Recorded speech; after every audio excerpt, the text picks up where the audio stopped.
ये कहानी है सन 2049 की और टाइम में ह्यूमंस बहुत एडवांस हो चुके हैं। मतलब अब यहाँ कोई इंसान पैदा नहीं होता बल्कि हर एक इंसान को बनाया गया है। लेकिन उन्हीं ह्यूमंस में से कुछ ने उन्हें बनाने वाली कंपनी के खिलाफ विरोध शुरू कर दिया, क्योंकि उनका मानना था कि रेप्लिकेंट्स को भी नॉर्मल इंसानों की तरह जीने का हक होना चाहिए। लेकिन उन कंपनीज को उनकी शर्तें मंजूर नहीं थी, इसीलिए उन्होंने के जैसे ऑफिसर तैयार किए जिनका काम था उन बागी रेप्लिकेंट्स को खत्म करना। और के जैसे लोगों को प्रोफेशनली ब्लेड रनर कहते हैं। मूवी की शुरुआत में हम एजेंट के को देखते हैं और उसे एक रेप्लिकेंट को मारने के लिए भेजा गया था, क्योंकि के ज्यादा एडवांस था इसलिए वो उसे बड़ी आसानी से मार देता है। जब वो वापस हेडक्वार्टर आ रहा था तो उसे एक पेड़ दिखता है जिसके पास उस रेप्लिकेंट ने एक फूल रखा था। जबकि उस पेड़ को स्कैन करवाता है तो उसे वहाँ पर एक मिलिट्री बॉक्स मिलता है जिसे वो खुदाई करके बाहर निकलवा लेते हैं। हम देखते हैं कि अर्थ की हालत बहुत खराब हो चुकी है, चारों तरफ सिर्फ पोल्यूशन है और इंसानों की जिंदगियां नरक से भी बदतर हो चुकी हैं। यहाँ सिर्फ वही जिंदा है जिसके पास बहुत सारे पैसे हैं। के अपने घर आता है और यहाँ हम उसकी आर्टिफिशियल गर्लफ्रेंड जोई को देखते हैं। के सिर्फ जोई से बात करता था और उसके अलावा उसे खुश करने वाली कोई चीज नहीं थी। इस बार के बोनस से उसने एक डिवाइस खरीदा था जिसकी मदद से अब वो जोई को घर के बाहर भी ले जा सकता है। के को हर मिशन के बाद एक टेस्ट देना पड़ता था ताकि कंपनी इस बात का ध्यान रखे कि के अंदर कोई ह्यूमन फीलिंग्स ना आए, क्योंकि अगर ऐसा हुआ तो उसे एक डिफेक्टेड मॉडल माना जाएगा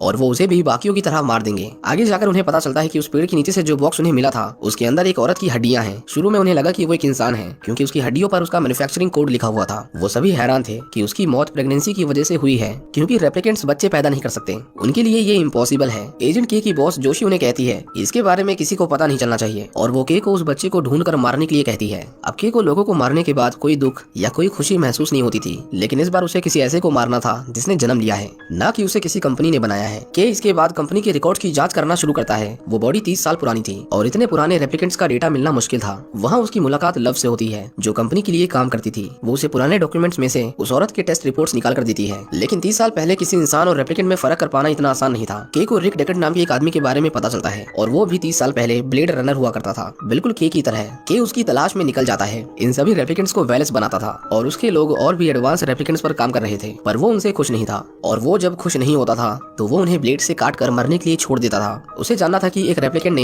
एक बच्ची को कैसे जन्म दिया, क्योंकि इतने सालों में वो खुद ऐसा कुछ नहीं कर पाया था। इसके बाद हम उनके शहर की एक झलक देखते हैं जहाँ सिर्फ पैसे वालों का ही दबदबा था और गरीब लोग सारे छोटे और नीच काम करते थे। जब लोगों को पता चलता है कि के ने एक और रेप्लिकेंट को मारा है तो कुछ लोग उसके ऊपर नजर रखने लगते हैं। के उस घर पर दोबारा आता है और उस घर में आग लगा देता है, क्योंकि उसे उस राज को राज ही रखना था। लेकिन वो उस पेड़ के नीचे एक डेट को देखता है जिसे देखकर उसे कुछ याद आने लगता है। उसे याद आता है एक लकड़ी का खिलौना जिसके नीचे बिल्कुल वही डेट लिखी हुई थी। उसे लगा कि ये शायद कोई इत्तेफाक है, लेकिन जब वो पिछले 30 सालों में पैदा होने वाले बच्चों की लिस्ट निकालता है तो उसे पता चलता है कि उस औरत की हड्डियों का डीएनए 2 बच्चों से मैच करता है, जिसमें से एक लड़का था और एक लड़की। के को पता चलता है कि वो लड़की मर चुकी है पर वो लड़का अभी तक जिंदा है। यहाँ जोई के से कहती है कि अब तुम मान क्यों नहीं लेते कि तुम ही उस रेप्लिकेंट के बेटे हो, पर के को पता था कि उसकी सभी यादें नकली हैं, यहाँ तक कि उस लकड़ी के खिलौने की भी। इसके बाद वो उस अनाथ आश्रम में जाता है जहाँ पर उस बच्चे को पाला गया था। वो अनाथ आश्रम ऐसी जगह पर था जहाँ पर उनके शहर का पूरा कचरा फेंका जाता है। जब वो उनके पास जाता है तो कुछ लोग उसे मारने के लिए उस पर हमला करते हैं, लेकिन लव एक ड्रोन की मदद से सभी को मार कर के को बचा लेती है।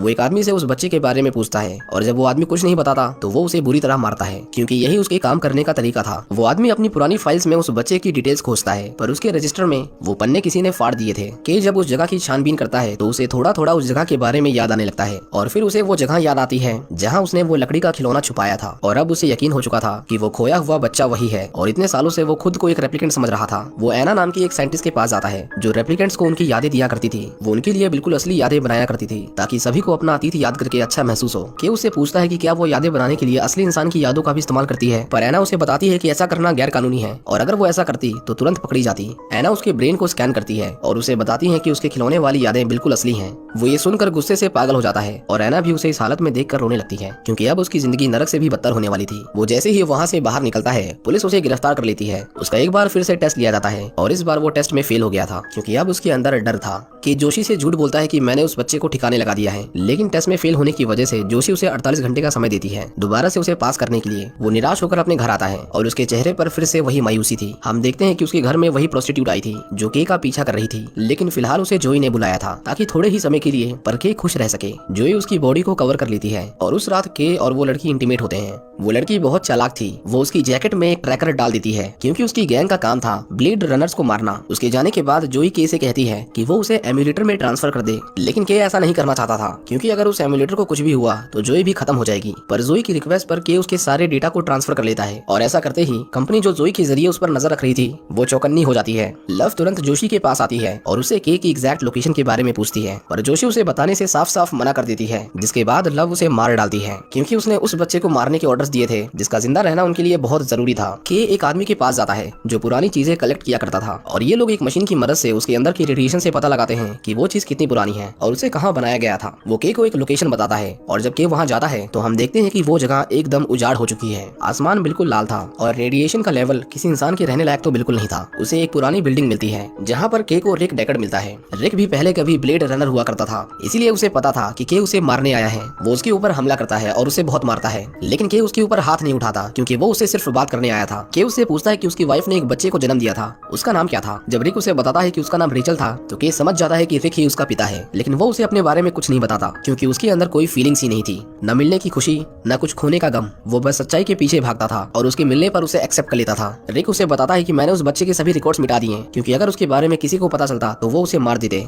इसके बाद हम देखते हैं कि लव ने के को ढूंढ लिया था और उसे पकड़ने के लिए बहुत सारे एडवांस रेप्लिकेंट उसका पीछा करते हैं। वो रिक को पकड़ लेते हैं और के को बुरी तरह मारकर उसे मरने के लिए छोड़ देते हैं। लव उस एम्यूलेटर को भी तोड़ देती है जिसमें जोई को उसने स्टोर किया था और इस तरह के उस जगह पर अपनी आखिरी सांसें गिन रहा था। कुछ घंटों के बाद हम देखते हैं कि के को कुछ लोगों ने रेस्क्यू कर लिया था, वो अभी तक जिंदा है। उस लड़की ने उसे ट्रैकर की मदद से ढूंढ लिया था। फ्रेशिया नाम की एक औरत उसे मिलने आती है जो उसे रिक और उस बच्चे के बारे में पूछती है। वो कहती है कि जब रेचल ने उस बच्चे को जन्म दिया था तो वो वहीं थी। वो बच्चा उम्मीद है कि रेप्लिकेंट्स भी किसी को जन्म दे सकते हैं और हम किसी के गुलाम नहीं जिसे कोई कंपनी प्रोग्राम करके अपने काम करवाए। लेकिन जब फ्रेशिया उसे बताती है कि वो बच्चा कोई लड़का नहीं बल्कि लड़की है तो के एक बार फिर से असमंजस में पड़ जाता है। फ्रेशिया उसे कहती है कि अगर तुम्हें लगा कि वो बच्चा तुम हो तो ये तुम्हारी गलतफहमी है। वो कहती है कि रिक भी हमारे साथ था, लेकिन फिलहाल उन लोगों ने उसे पकड़ लिया है, इसीलिए तुम्हें उसे मारना होगा क्योंकि अगर उन लोगों ने उसे सच निकलवा लिया तो हम रेप्लिकेंट्स हमेशा गुलामी की जिंदगियां ही जिएंगे। दूसरी ओर हम वेलेस को देखते हैं जो रिक से उस बच्चे के बारे में पूछ रहा था। वो उसकी वाइफ रेचल का सिर दिखाकर और उसके जैसा एक दूसरा मॉडल दिखाकर उसे इमोशनली मैनिपुलेट करता है, पर रिक उसे कुछ बताने को तैयार नहीं था। कि वापस अपने शहर आता है और वो देखता है जोई को जिसे कंपनी किसी खिलौने की तरह बेचा करती थी। उसे एहसास होता है कि जोई कोई इंसान नहीं और उसकी लाइफ में कोई खुशियां नहीं है, ना ही ऐसी कोई चीज है जिससे उसे खुशी मिले। लेकिन अब उसे एक मकसद मिल गया था। उसे समझ आ गया था कि सच्चाई का साथ देना और उसके लिए लड़ना ही सबसे बड़ी इंसानियत है। ये पल उसके लिए बिल्कुल वैसा था जैसा कभी रिक ने महसूस किया होगा कि उसे किसके साथ रहना है और किसके खिलाफ। हम देखते हैं कि लव रिक को बांधकर टॉर्चर करने ले जा रही थी, पर के उन्हें ढूंढकर उनका पीछा करता है। वो उनके सभी लोगों को मार देता है और लव का व्हीकल भी डैमेज होकर क्रैश कर जाता है। वो रिक को मारने नहीं बल्कि उसे बचाने आया था। वो लव के ऊपर गोली चलाता है, लेकिन फिर भी वो अपने पैरों पर खड़ी थी। वो उससे फाइट करती है और के को बुरी तरह घायल कर देती है। दूसरी तरफ रिक पानी के अंदर डूब रहा था। वो रिक के हाथों को नहीं खोलती और उसे वहाँ से लेकर भागना चाहती थी, लेकिन तभी पीछे से के उसे पकड़ लेता है और उसका गला दबाने लगता है। उसका दम घुट रहा था पर वो जल्दी हार नहीं मानती और आखिर में के उसे पानी में डुबाकर बेरहमी से मार देता है। वो रिक को वहाँ से बाहर निकाल लेता है। के को पता था कि अगर किसी को पता चला कि रिक अभी जिंदा है तो वो उसे फिर से ढूंढेंगे, इसलिए वो लोगों को बताएगा कि रिक भी इस हादसे में मारा गया। इसके बाद के उसे उसकी बेटी के पास लाता है। रिक उससे पूछता है कि मैं तुम्हारा क्या लगता हूँ, तुमने मेरे लिए इतना कुछ क्यों किया। के उसे कुछ नहीं कहता और उसे वो लकड़ी का खिलौना वापस लौटा देता है। और आपको जानकर हैरानी होगी कि उसकी बेटी कौन है। वो लड़की थी डॉक्टर एना जो रेप्लिकेंट्स की यादों को बनाया करती थी। वो सभी को उस लकड़ी के खिलौने की यादें दिया करती थी जो उसका खुद का बचपन था। लेकिन ये के की किस्मत कहो या बदनसीबी कि आखिर में उसी को वो पेड़ मिला जिसमें वो डेट लिखी हुई थी और उसने एक एक करके सच्चाई को आखिर में खोज लिया। और हम देखते हैं कि के बाहर सीढ़ियों पर बैठा हुआ था। उसके शरीर से बहुत सारा खून निकल रहा था। हमें ये दिखाया तो नहीं जाता कि उसकी मौत हुई कि नहीं, लेकिन शायद उसके शरीर में कोई हरकत ना होने से हम समझ सकते हैं कि वो मर चुका है। लेकिन जाने से पहले उसके चेहरे पर एक अजीब सी मुस्कुराहट थी, जैसे उसने अपनी जिंदगी का मकसद पूरा कर लिया हो। और यहाँ पर ये मूवी खत्म हो जाती है। उम्मीद करता हूँ कि आपको ये मूवी पसंद आई होगी।